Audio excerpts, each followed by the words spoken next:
two new judicial officers. They are in alphabetical order: Jose Franco and Nona Klippen. We're also here to witness their taking and acceptance of their oath of office. Now, our first order of business is to determine who will be sworn first. We have to commend these two individuals for their decision regarding the selection process.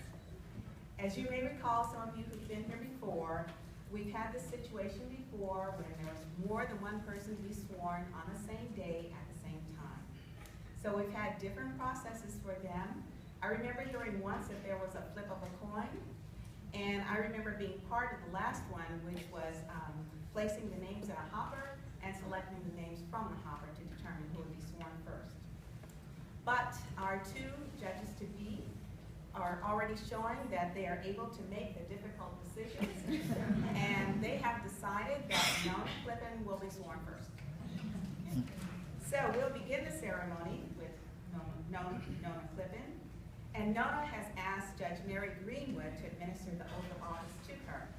Judge Greenwood will also introduce Nona and tell us a little bit about her. Judge Greenwood?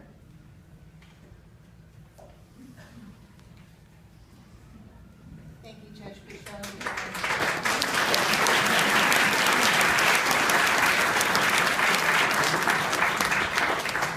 So I'm offering my welcome also on this joyous occasion, and I have to tell you that in this particular swearing-in ceremony, it's clear that the theme is family. We have the vast Klippen family. I know there are many last names, but I'm going to call you all Klippens. The vast Klippen family from all over the United States here today. We have the vast Franco family, more local, I think, than the Klippen family, but also equally vast. We have the vast public defender, ADO family, district attorneys present as well, and we have the justice family, the judges who are also here to welcome their new colleagues. So it's a really joyous occasion. I'm particularly honored to be asked to swear Nona in. You can tell already from my voice I'm a little emotional about this. We're essentially sisters. When I was the public defender, I had a few administrators who were assistants, and Nona was one of those assistant public defenders. Brilliant, committed, dedicated. She grew up in a family of social progressives and activists, inspired by their religious roots, Midwesterners. She had a very unusual upbringing, grew up in inner city schools because of her family's commitment to walk the walk. And then she went off at an absurdly young age, like 3 or something, to Carleton College, which, don't you know, if you're from Minnesota, is a very famous liberal arts school for very, very smart people, and still rightfully recognized as one of the premier liberal arts colleges in the United States. She graduated there in 1977. She did what every good Midwestern girl does after she got her BA. She worked at Ford Motor Company, where she developed an acumen for management and then decided that the weather was too cold and really California was the place to be, which it was. She came out here and decided to go to law school. She graduated from University of San Francisco in 1988, and very shortly thereafter joined the Santa Clara County Public Defender's Office. We're in mixed company, shall I say, but I think it's fair to say that when I first met Nona, a good description of her would have been whiskey with a beer chaser. Full of energy and life and passionate about what she was doing and about every aspect of her life. It's always been true of her. Her heart goes first. But over the years, as she became a skilled trial lawyer and advocate, as she moved into management, learned how to make tough decisions, took on the big projects. She learned how to work with the other side of the aisle, and became an important member of the administrative team that really built the collaborative court I will mention that she has a particular care and concern and expertise for people who are homeless, for the mentally ill, and for veterans. Her heart's there, and she knows that world. And there might only be one who is more expert than she is in that field. I don't think Steve Manley is here today, but she's worked with him for many, many years in those fields. So when she decided that she wanted to put an application in, I was of course delighted. And it's the next step in a really outstanding career of public service. And so it's my delight to administer the oath to Nona Klippen.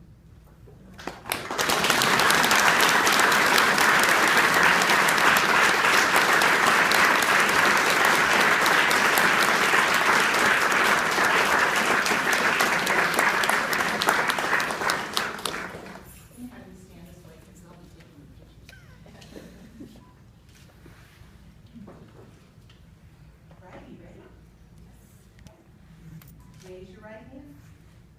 I, Nona Klippen, I, Nona Klippen, do solemnly swear do solemnly swear that I will support and defend that I will support and defend the Constitution of the United States the Constitution of the United States and the Constitution of the State of California and the Constitution of the State of California against all enemies, foreign and domestic, against all enemies, foreign and domestic, that I will bear true faith and allegiance that I will bear true faith and allegiance to the Constitution of the United States to the Constitution of the United States and the Constitution of the State of California, and the Constitution of the State of California, that I take this obligation freely that I take this obligation freely without any mental reservation without any mental reservation or purpose of evasion, or purpose of evasion, and that I will well and faithfully and that I will well and faithfully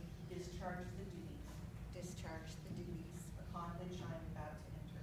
upon which I am about to enter. Congratulations.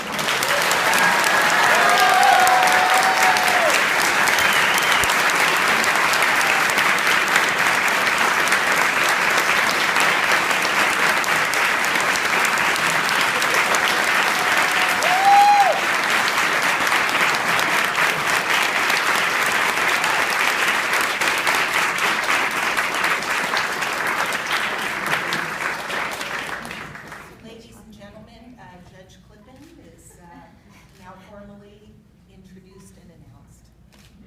Thank you.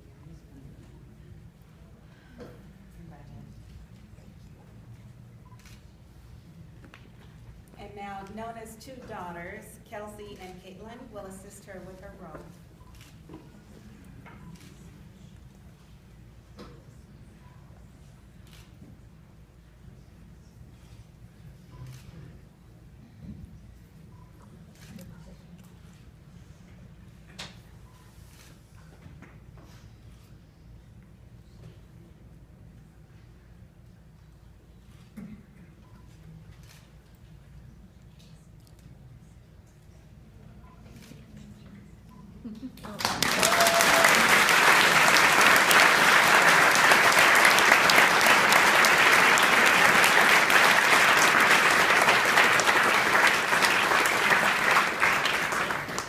Before we go on, I noticed there are people outside the door.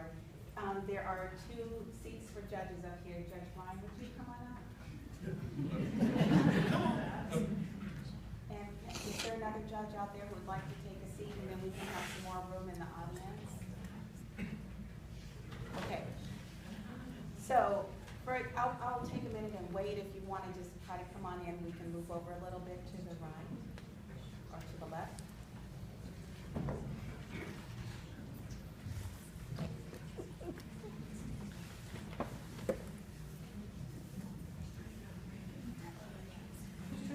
No, yes, you want to. Okay.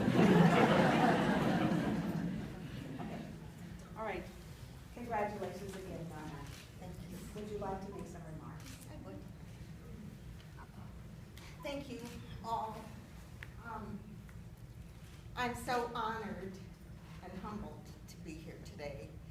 It is such an honor to be placed in a position where one can listen to the voices of all the members of our community every day, to have the opportunity to right wrongs, to recognize injustices, to try to fix them. It is an amazing responsibility, which I feel very strongly. And I am so grateful to those who have placed their confidence in me to be able to do this. I want to thank, of course, Governor Brown and his appointment secretary, Joshua Groban, for placing their confidence in me. And I want to thank our presiding judge, the Honorable Risa Fichon, and also our former presiding judge, the Honorable Brian Walsh, for their confidence in me, because I know without them this would not have happened. And I so appreciate all they've done for me. I want to thank Mary Greenwood. Mary has been my mentor for some 25 years, and she has made me a better lawyer and a better person, and she has taught me so much. And her encouragement in getting me to this place was invaluable. I want to thank, I don't know if she's here today, but the former Assistant District Attorney, Karen Sinanu, was also really wonderful to me in supporting me in this whole process.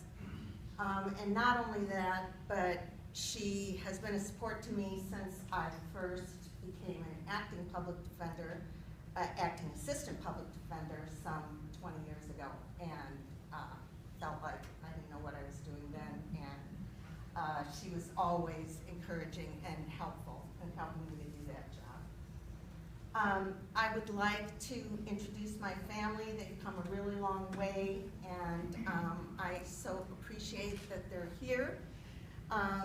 My girls, you've all seen, I'm so proud of them and so happy that they could be here with me today. That's Caitlin and Kelsey. Their father, Randy Hughes, is here. He has been a friend to me for over 30 years, and we certainly have done something right together with our two girls. My father and his wife, Doris, are here. My father, the Reverend Nona Klippen. They've come all the way from Miami. I'm so thirsty, I'm not going to so I'll speed this up. Anyway, Mary talked a little bit about my background. My father and my mother, who has been deceased for almost 40 years now, really instilled in me early on the values that will serve me well in this position. They taught me to recognize injustice. They taught me to always speak up about it, to always do what I could to try to fix it, to fight for justice, even sometimes at personal cost. And I can never thank them enough for that. Also here are all of my siblings, who I'm so happy to see. They've come from all over. My brother Sean is here with my nephew Trevor, and my nieces Connie and Haley. My sister Kari is here with her husband Rudy and my nephew Taryn. And my sister Cassie is here with her husband Frank. And I have lots of friends here, and I feel like I should mention everyone. There are people here from Carleton College all those years ago. And I just can't talk anymore. But the last thing I want to say is I commit to all of you, to the bench, to my friends and family, to the community, that I will strive every day to put aside my personal feelings, my personal opinions, to be a fair and impartial judge, and to not only listen to the voices of the people that come before me, but to hear them. And it is my hope that when people exit the doors of my courtroom, that they will exit feeling that justice has been served and that their dignity is intact. So thank you all so much.